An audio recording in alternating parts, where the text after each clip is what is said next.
First, let's pay homage to the lineage gurus. Homage to the Venerable Monk Liao Ming. Homage to Master Sakya Zeng Kong.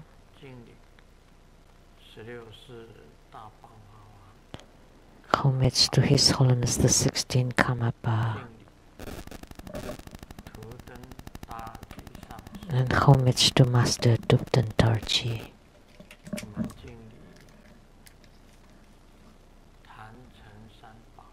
Homage to the three jewels of the altar. Homage to the main deity of the group practice today, Siddhikarpa Bodhisattva. Simu. Danchen Katso. Duten Siddhi. All Dharma masters, Dharma educators, Dharma teachers, Dharma lecturers, Dharma assistants, directors of temples and chapters, and all disciples present here and over the internet. Good evening, everyone. How do you do?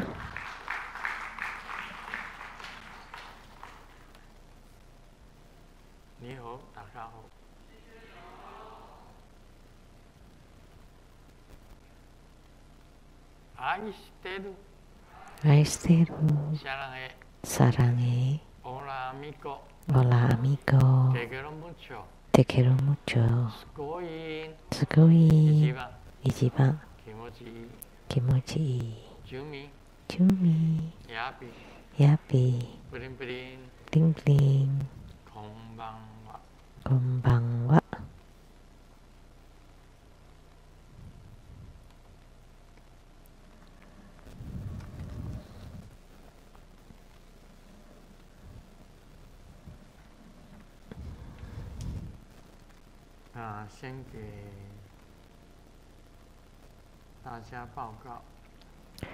I would like to announce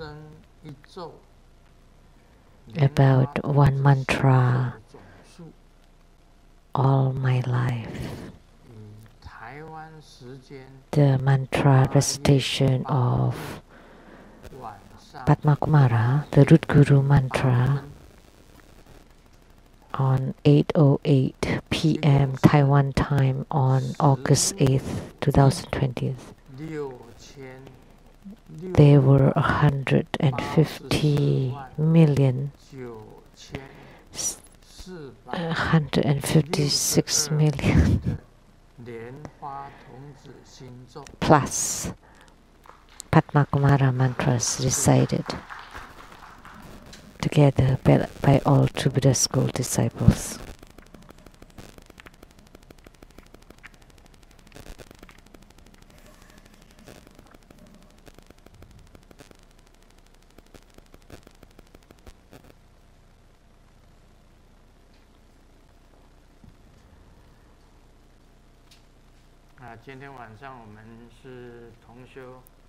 This evening, we had the group practice of Siddhikarpa Bodhisattva. And we all know about the power of Siddhikarpa Bodhisattva's vow. So if Siddhikarpa Bodhisattva is your yidam, the most important thing to attain spiritual union is that the spiritual cultivator should make the vow the same as Siddhikarpa Bodhisattva. If you have the same vows, then it would be easier to attain spiritual union. And this is the key formula. So you have to find the vows of your yidam, and then you make the same vows. If you have equal vows, then it would be easier to gain yogic union or spiritual union. This is the key formula to attaining spiritual union. And before the Dharma teaching,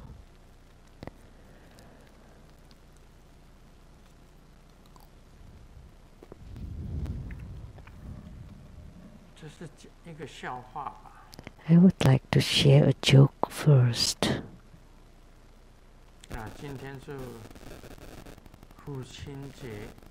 So today is Father's Day. August 8th is the Chinese Father's Day because 8 sounds like Papa. Papa sounds like father, daddy, or Papa.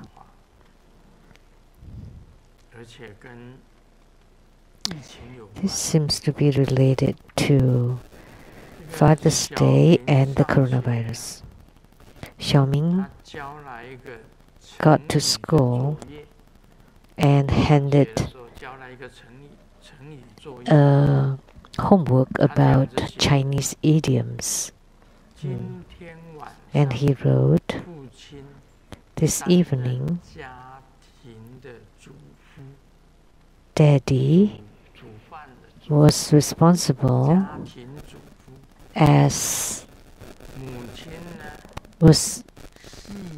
became a house husband, and Mom, after nibbling on the food,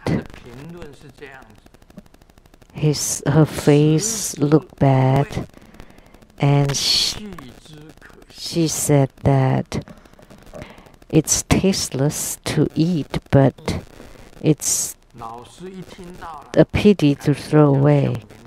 So when the teacher saw that, asked Xiaoming, "So your mom could not taste anything?" And Xiaoming replied, "Yes." So immediately, Xiaoming's mom was quarantined for 14 days. And Xiaoming and the whole class were also dispatched out of class for 14 days. So if you lose your your sense of taste, then you have to be quarantined for 14 days or isolated for 14 days. And the conclusion, please don't ridicule Dad's cooking. Happy Father's Day.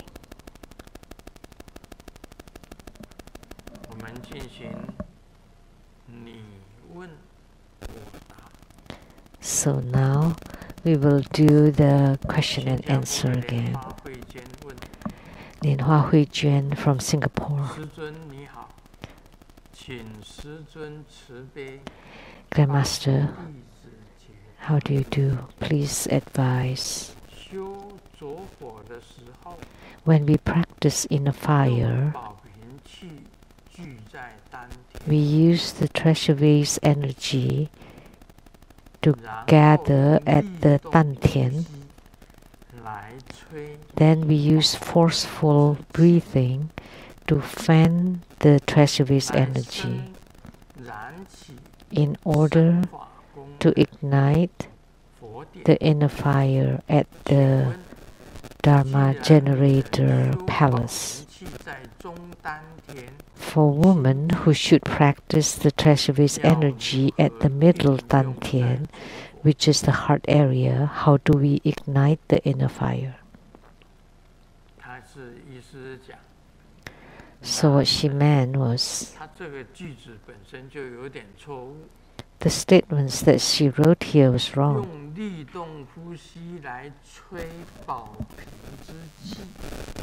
Use forceful breathing to fan the treasure vase energy. So the forceful breathing, that's qi, and you fan the qi, should be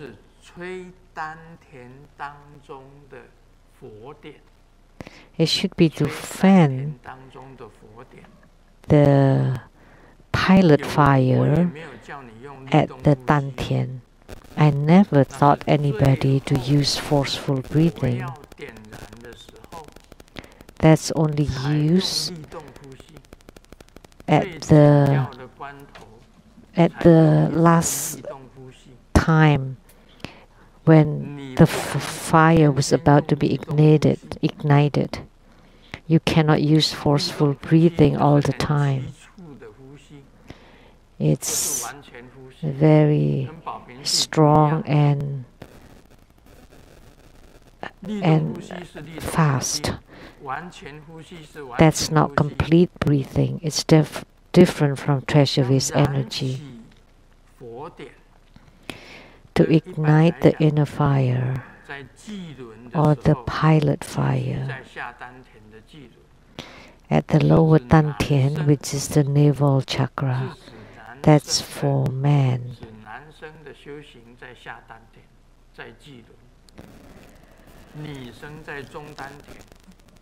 For man, it's at the navel chakra at the lower dantian. For woman, it's at the middle dantian, the heart chakra. Why?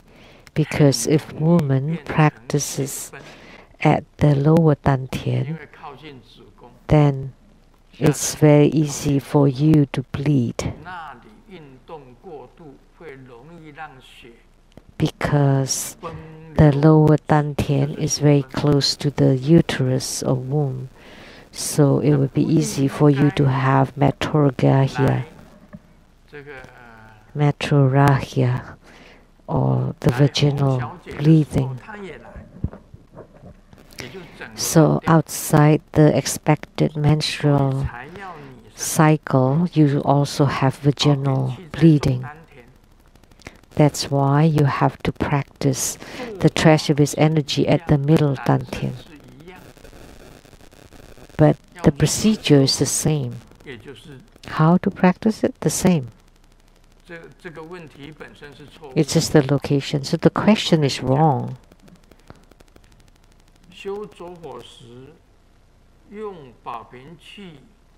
When we practice in the fire, we use treasure with energy at the lower dantian, and then you use regular breathing to fan the pilot fire in the dantian.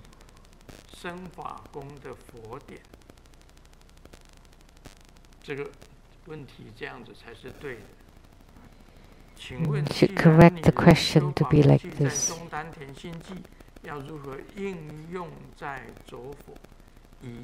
So for women, how should they practice at the middle dantian? The same.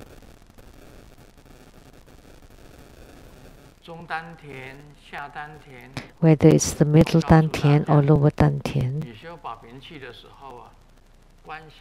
when you practice the treasure with energy yoga, you visualize your body is empty. All the organs, the heart, livers, kidneys, the lungs, the stomach, spleens, they all disappear. So just a form of a human and empty inside, and at the center, a central channel. And for the man at the lower dantian, for the woman at the middle dantian. And the practice procedure is the same. You don't use forceful breathing. If you do, then you would die soon.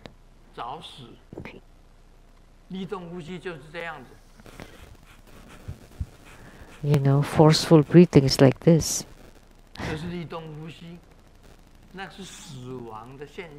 That's signs of death. At the moment of death, the breathing would be very shallow and hurried and rapid, and then died. And the same thing for treasure with energy yoga, we use slow, soft, and long breathing. There was a master in Singapore that always asked people to use forceful breathing, and he died already. That's why he died soon, because he always asked people to breathe forcefully like that. You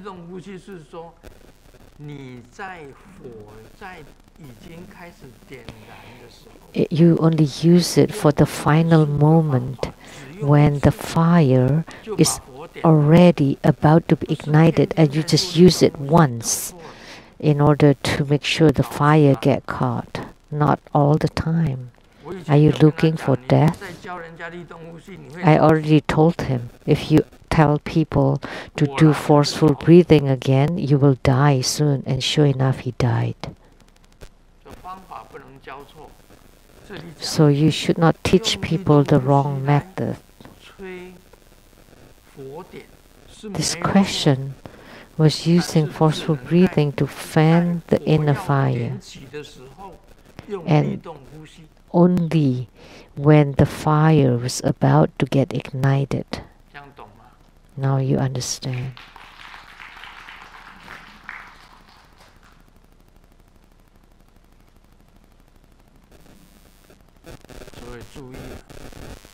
So be careful. All the qi practices, the treasure-based energy is most dangerous. The 9th cycle Buddha breathing will not be dangerous. It's very natural, very calm. Very gentle breathing practice. And for the Vajra chanting, is also not used to ignite the inner fire, but naturally you would get warm.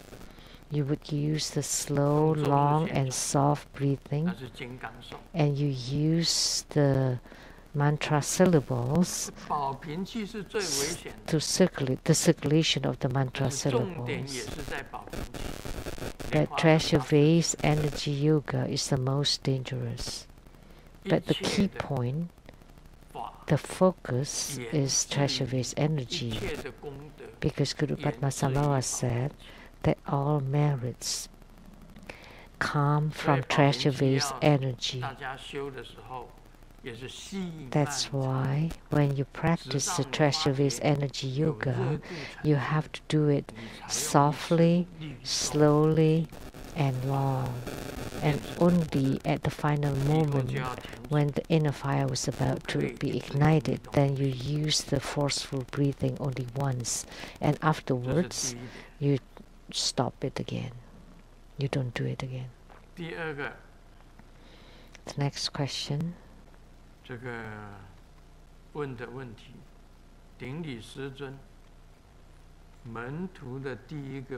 The first question: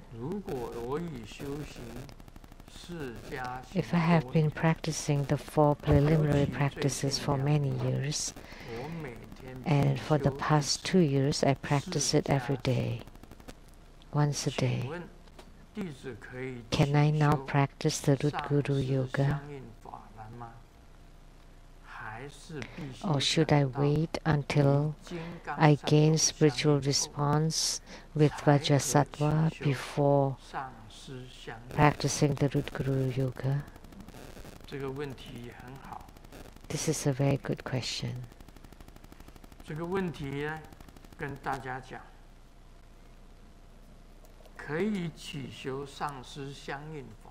You can start the Root Guru Yoga, or you can practice the combination of the Root Guru and Vajrasattva, because Root Guru Yoga is the same as the Vajrasattva practice. We all know the Vajradhara, or Vajra holder, Adharma Buddha, is also Vajradhara. And below the Adharma Buddha, there are 5 Buddhas: Vairocana Buddha, Akshoba Buddha, Amitabha Buddha, Ratnasambhava Buddha, and Amoghasiddhi Buddha. These 5 Buddhas are also referred as the 5 Vajradharas, the 5 great Vajradharas. And the Dharma prince of these 5 Buddhas is Vajrasattva, and also referred as the Venerable Vajradhara. And below him was the Guru, the root Guru, which is also Vajradhara. So the first Vajradhara is Ardharma Buddha, and then 5 Dhyani Buddhas as the 5 Vajradharas, and the 7th one is Vajrasattva, and the 8th Vajradhara is the root Guru. And then the masters are the 9th Vajradharas. So Vajradhara is a general name or title. So Vajrasattva is the 7th Vajradhara, and root Guru is the 8th Vajradhara. So the 2 of them can be combined. So if you've been practicing the 4 preliminary practices for many years, you can practice the root Guru Yoga or Vajrasattva Yoga, or the combination of both. As long as you gain spiritual response, then you will gain spiritual response with many deities.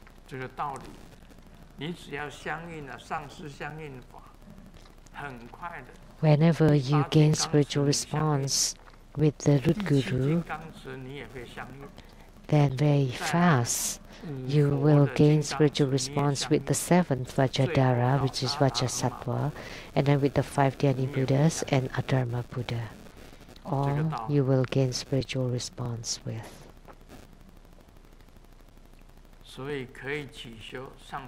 So yes, you can start practicing root Guru Yoga, or you can continue practicing Vajrasattva Yoga.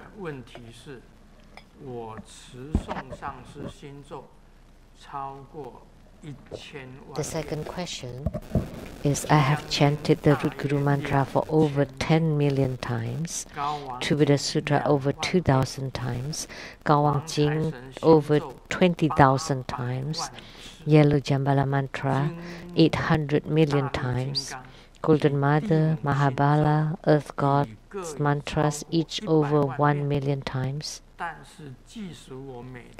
But I never had any responses in my dreams nor in my practices.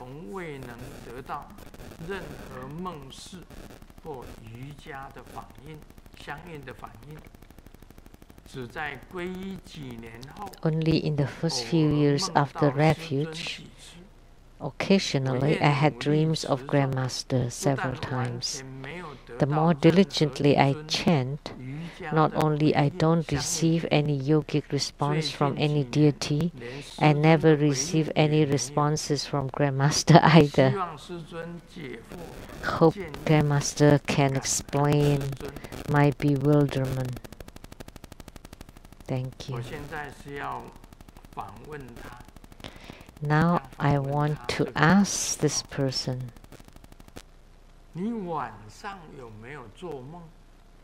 do you have dreams at night?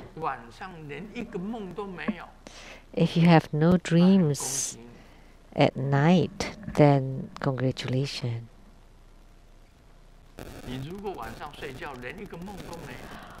If you have no dream, when you sleep at night, congratulations. Why? Chinese say that the sages have no dreams.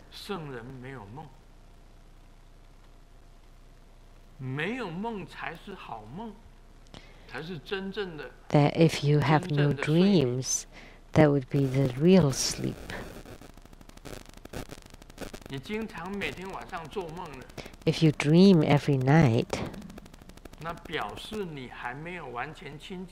that means you're not completely purified.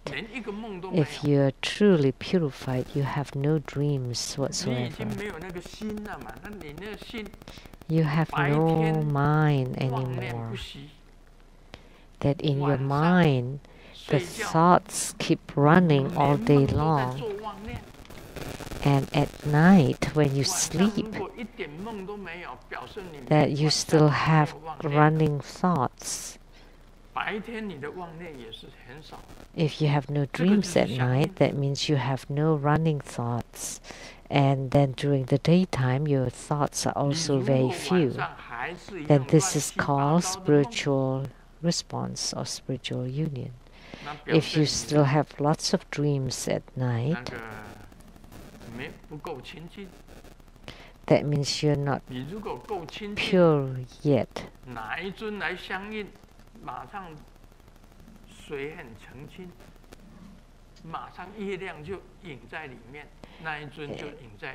If you're pure, then whichever deity, very fast the deity's image would be on the serene or calm water, and you would be able to see the deity very fast. So the running thoughts is like a turbulent water. The deities will not disappear, and you have no spiritual response. But when the water is still, then when the moon appears, then you can see the moon reflected on the water. So the deity is inside your heart. So the fact that you can chant so many times, I don't know how you count. Wow. Guru mantra over 10 million times. Then you use the counter. So when you push that counter, your thought is actually on the counter. So in the beginning, you can use the counter.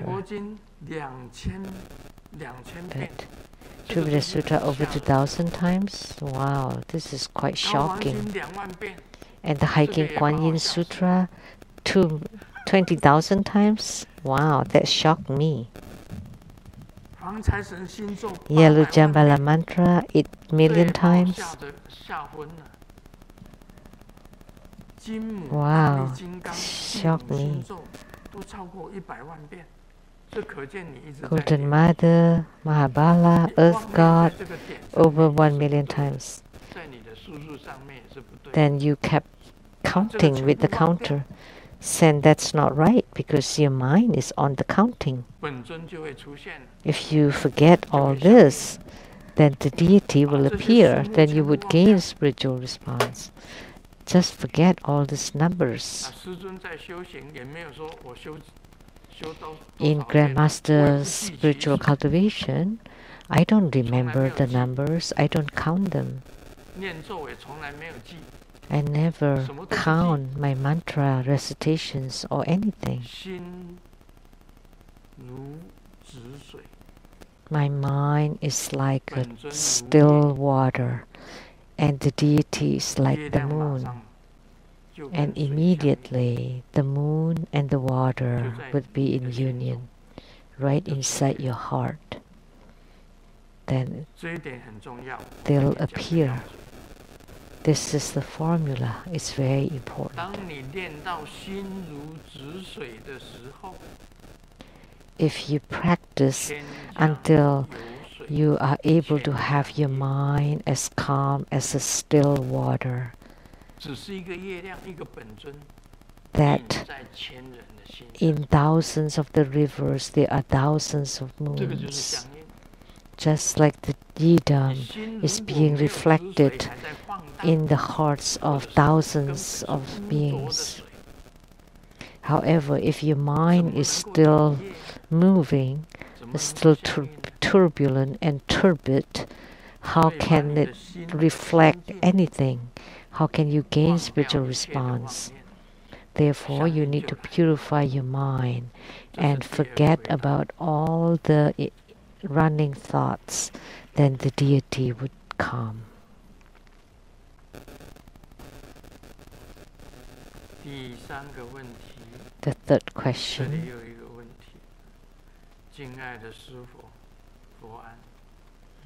The beloved Grandmaster, I know that worldly merits and out of worldly or spiritual merits are equally important. I diligently chanted Buddha Sutras 30,000 times. How should I dedicate the merits? Grandmaster told me that all my Dharma wells in heavens. So should I dedicate it to the Pure Land? If I have it in heavens, then would I have it on earth as well? Let me tell you, as long as you chant Buddha Sutra 30,000 times, oh, this is also shocking. And you don't know how to meditate to do merit dedication? Inside the True Buddha Sutra, there is the merit dedication.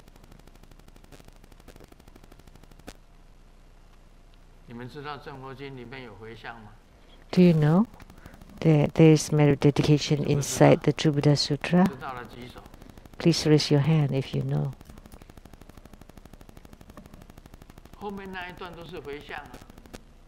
The last phrase is merit dedication. The same with the Hiking Kuan Yin Sutra.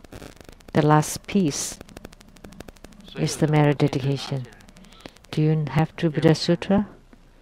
Please show me. There is merit dedication inside it.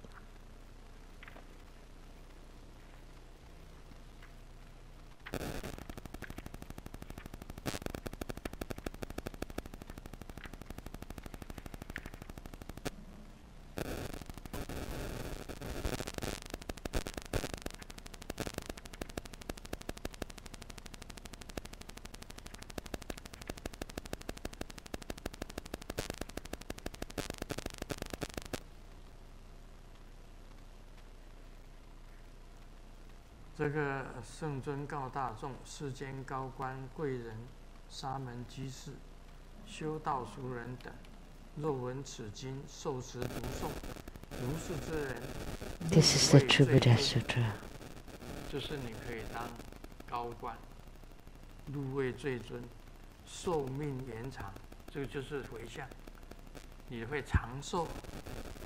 So by chanting the True Buddha Sutra, you will live a long life. If you ask for a son, you would get a son. If you ask for a daughter, you will get a daughter. That it would be enriched. That's also merit dedication. So, if one may have deceased ancestors, enemies, close ones, or creditors who are unable to obtain liberation and remain lost in the netherworld, however, by updoling, reciting, printing, and propagating the sutra, the deceased will ascend to heaven. So this is the merit dedication. The deceased will ascend to heaven, enemies will be turned away, and those living will be blessed. If there be man or woman seized by negative forces or afflicted by spirits, confused and haunted by nightmares, then, by upholding, printing, and propagating the sutra, all negative influences shall be banished, therefore restoring peace and ease. This is merit dedication. If one suffers the physical retribution of illness and calamities, whether due to the non-virtuous body karma from previous lives or to the afflictions of spirits, then by holding, reciting, printing, and propagating the sutra, ill omens will immediately disappear and the cause of illness will quickly be removed. This is merit dedication.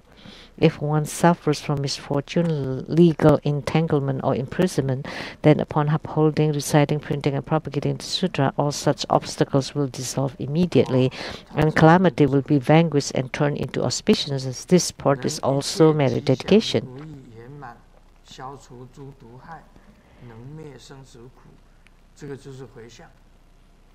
So that Those who recite, print, or propagate the sutra will receive every good fortune just as they desire. All hindrances will be removed, and the sufferings of the cycle and birth and death will be extinguished. This is merit dedication. So there are lots of merit dedications inside True Buddha Sutra already. You don't have to dedicate the merit too, either way, because it can remove all hindrances and the suffering of cycle, birth, and death. The same as the Hiking Guan Sutra. So those with sicknesses, with karma, with karmic creditors, all will be eradicated. That's the best. So merits, worldly merits and out of worldly merits.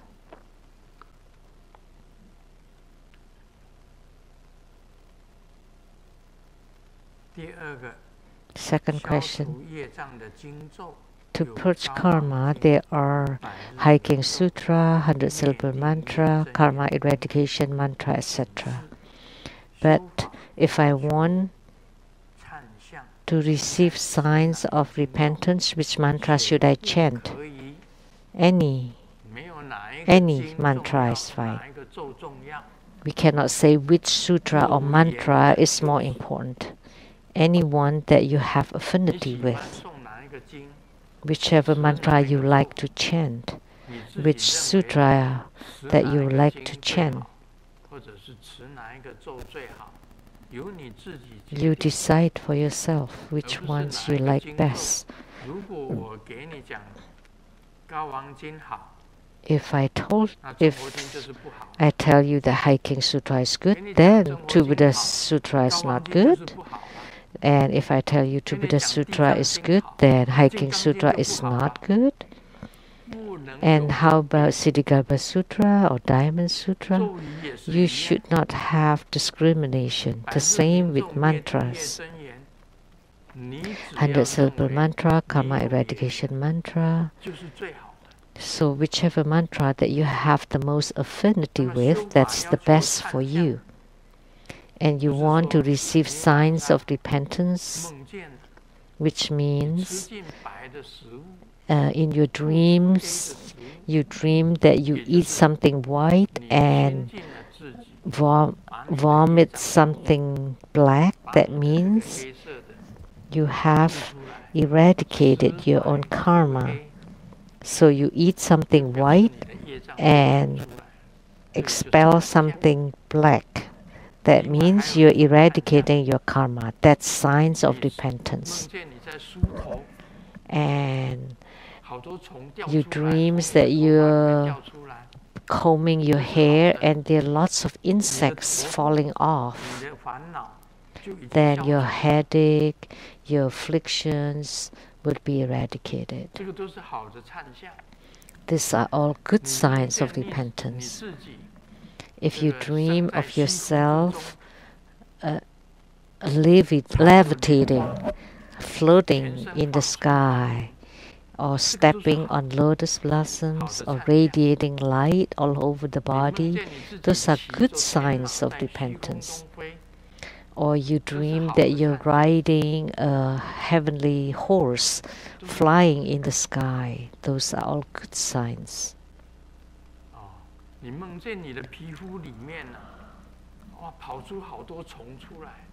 If you dream there are lots of insects coming out from your skin, that's good signs of repentance. That means the karma has been eradicated. Or you dream of the appearance of your yidam and giving you blessings on the head.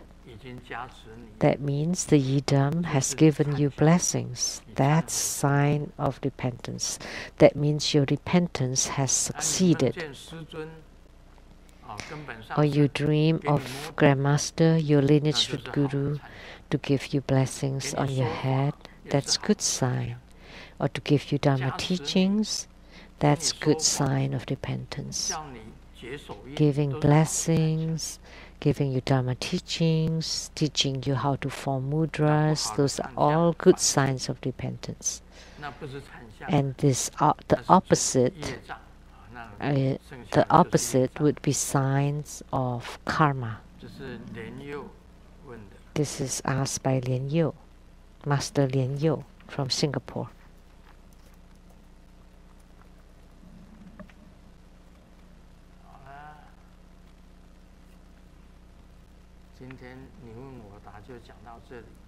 That's all for the question and answer today.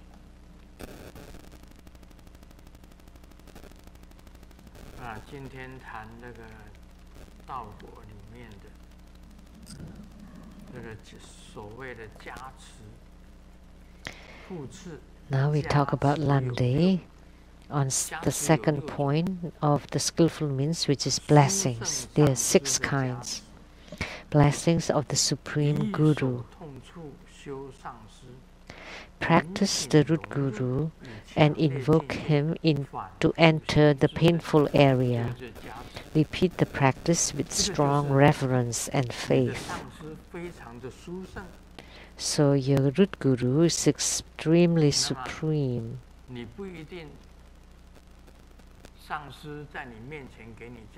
It doesn't have to be done physically, but you can invoke your root Guru to give you blessings. You invoke your root Guru, you chant the root Guru mantra, Padmakumara mantra, and invoke him to be in front of you, and then to enter into your heart, and then to the painful area.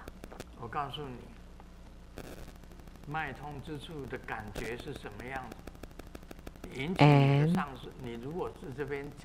say if there's a pain here on your shoulder, when you invoke your Guru, then the Guru would be just like you, and in that part it would move. It would move and pulse. That's the blessings. And then the pain would disappear. That's really marvelous. So, first, blessings of the Supreme Guru. Practice the root Guru and invoke him to enter the painful area. Repeat the practice with strong reverence and faith. You visualize your root Guru to enter into your body, and then the chi would keep moving. The Dharma flow of the root Guru would keep moving in the painful area, and the pain would be alleviated. Second, blessings of the Yidam is the same. Your wisdom deity is invoked into your body to bless the painful area. Third, blessings of the outer and inner Dakini.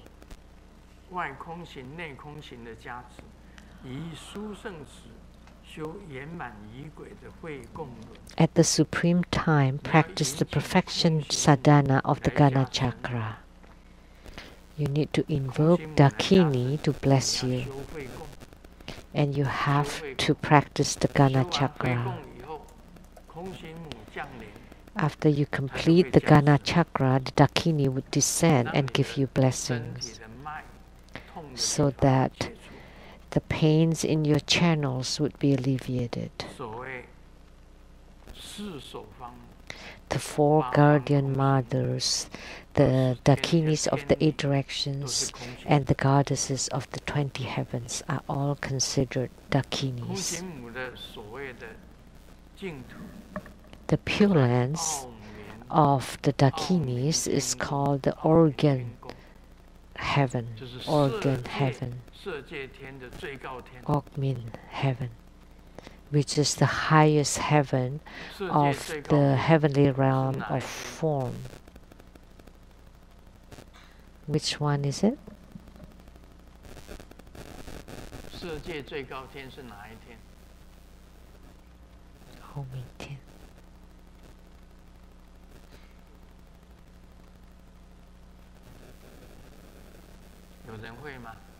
Anybody knows? Any of the masters?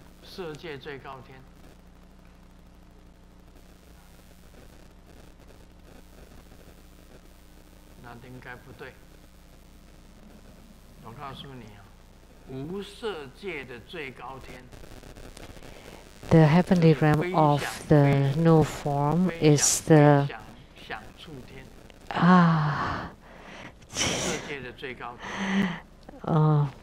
the heavenly realm of no thoughts and no non-thoughts. That's a Sanskrit name for it. And the highest heaven of the heavenly realm of desire is the Mahaswara heaven. And the highest heaven of the heavenly realm of form is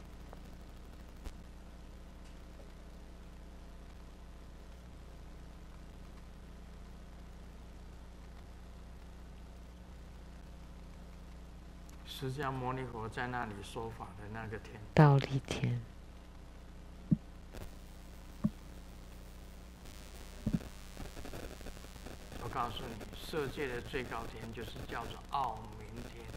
It's called the Ogmin heaven or organ heaven. It's the highest heaven in the heavenly realm of form. It's just another name. It's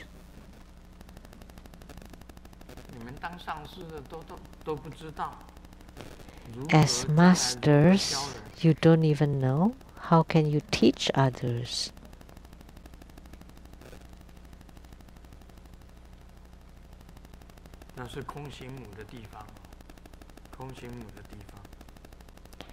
That's the place of the Dakinis, the Ogmin heaven. Blessings of the profound sutras and tantras of the great vehicle. In Tantrayana, it's called tantras. In Mahayana, it's called sutras. And what is the great vehicle?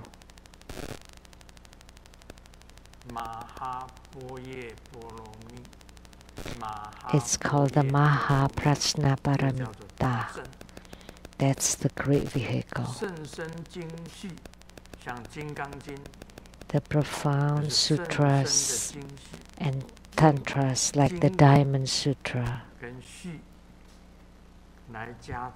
So you use the sutras and tantras as blessings. So in Tantrayana it's called tantras, in Mahayana it's called sutras. So you read and contemplate the sutras and tantras of the great vehicle and give rise to the supreme resolution. This can also revolve the pain of the chi channels and light drops inside your body. The fifth kind is blessings of all kinds of phenomena. Externally rely on all kinds of marvelous desires to give rise to meditation. This is the same as the blessings of meditation.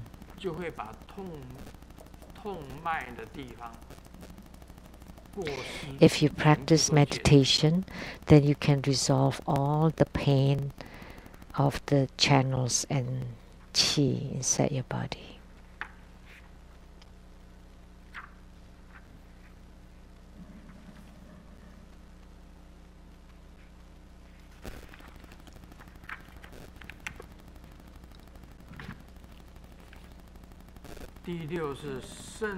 The sixth kind is blessings of the profound start of affinity, the supreme pure body of the yogi at work.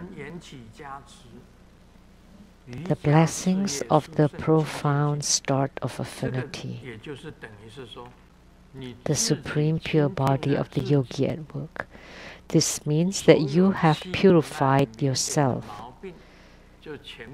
then all problems, all ailments with the qi channels and light drops will be resolved. The first three and the last kinds are the secrets, formulas for clutching the body, and the other two kinds are for clutching the mind. So these are the key formulas for the two reliances that can be clutched. By holding the qi, it can settle all the pains of the qi in the body. So pains of the qi and channels. This is very crucial.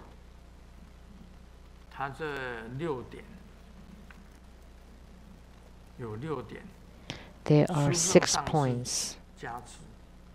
The blessings of the Supreme Guru, blessings of the Yidam, blessings of the Dakinis, blessings of the profound sutras and tantras of the great vehicle, blessings of all kinds of phenomena, which is blessings of meditation, and blessings of your own pure body. And the explanation is for the body, speech, and mind. The 3 kinds of blessings through the body, speech, and mind. So this 6 things are the same as the blessings of the body, speech, and mind. That was Lamdre.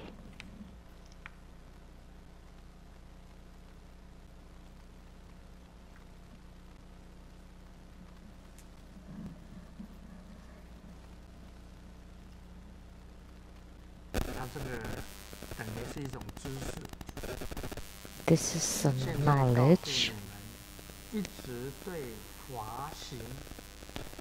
Let me tell you,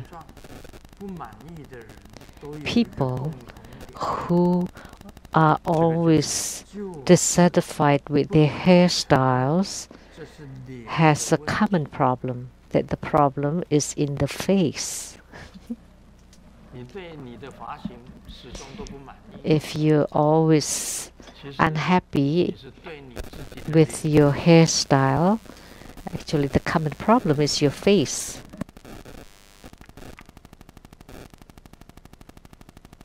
Common factor. This is related to the coronavirus. This year, the 7th lunar month is the month of the ghosts.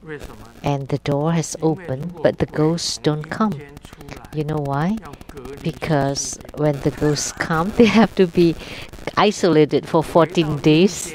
When they go back, they have to be isolated for 14 days again. And in 1 month, the ghost month, they only have 2 days. Only 2 days. So therefore, there are no ghosts in the ghost month this year. Because coming here, they have to be isolated 14 days. And going back, they have to be isolated for another 14 days. They only have 2 days to run a flock. So they don't come anymore. This is a funny joke.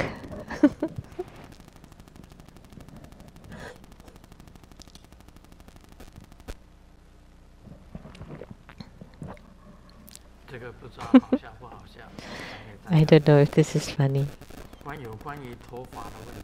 It's about the hair. The wife told the husband, I want to have a long hair after this. And the husband asked, it's so hot now, why do you want to let your hair grow? And the wife replied, because many people pointed to me as a man, manly woman. So that's why I want to have long hair. But the husband said, but your demeanor even if you have a long hair, then you would be like a womanly man. And the wife got angrier. Well, I'll just shave all my hair. Well, even if you shave your head, you will not enter the nunnery. Why? Because if you shave your head, you look even more like a monk. Then how can you enter a nunnery?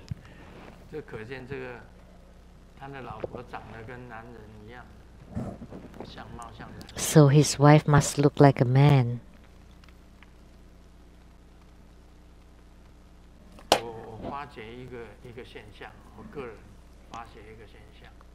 You know, I discovered that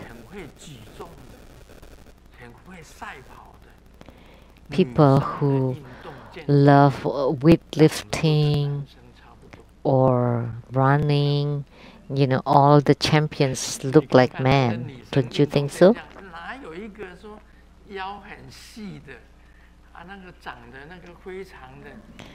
Is there an athletes that have a slim waist and look very feminine, although they're women, but their young energy is very strong? Because a woman, only when they're gentle and soft, then they would look like a woman. If they're strong and rigid, then they don't look like a woman. This is a joke about language. Yesterday I went to the noodle shop, and an old lady at the next table walked over with still dumpling in her mouth and asked, "You want a virgin?" I was so shocked. This must be man. Are you a virgin? So that old woman glared at me and then took the vinegar from me. This is play of word in Chinese.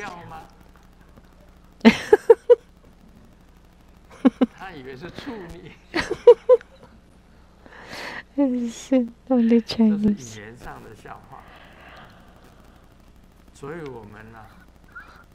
This is a joke about homophone. So that's why we cannot take it out of context.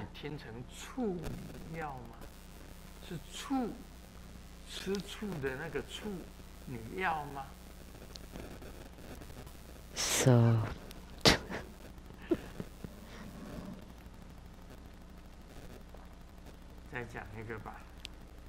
let me tell another joke.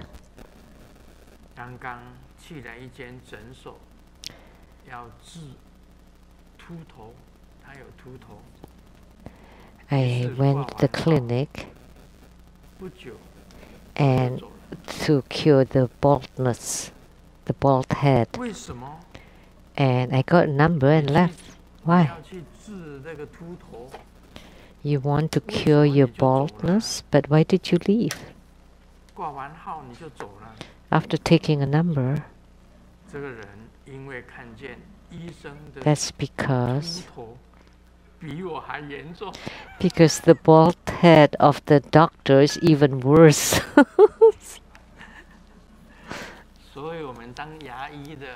So as a dentist, you have to make sure that your teeth is very good and clean and white.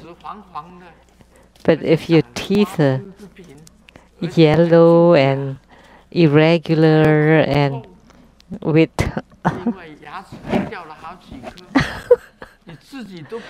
and with bad odor, and then losing a few teeth, and you don't even fix it, then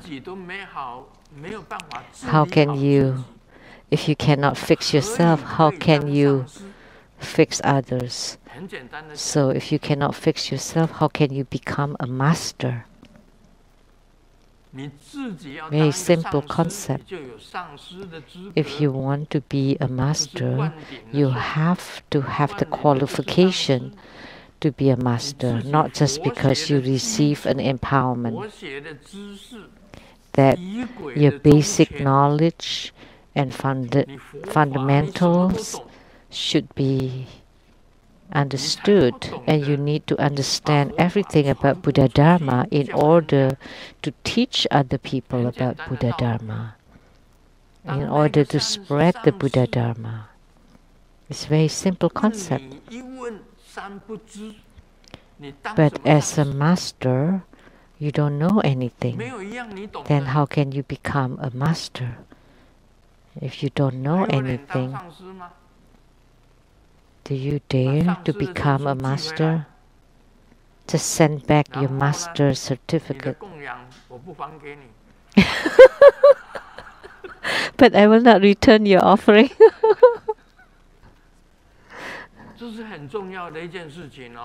This is very important. If you are a master, which you are a potential ninth Vajradhara, because you're a master, then you have the responsibility to understand all Buddha Dharma. You have the responsibility to practice so that you're very familiar with all the Dharma practice procedures, that you understand them, that you can answer any questions asked of you. Because you have become a master, you have to at least gain spiritual union with your yidam. At least as an acharya, you have to understand all the practice procedures and the Buddha Dharma and the sutras. The major and the common Mahayana sutras, you have to read. You have to read all of them. If you don't know, how can you answer questions asked by people? That would be very embarrassing. As a master, you should return your master's certificate. But I will not return your offering. That's it. Om Mani Padme Hum.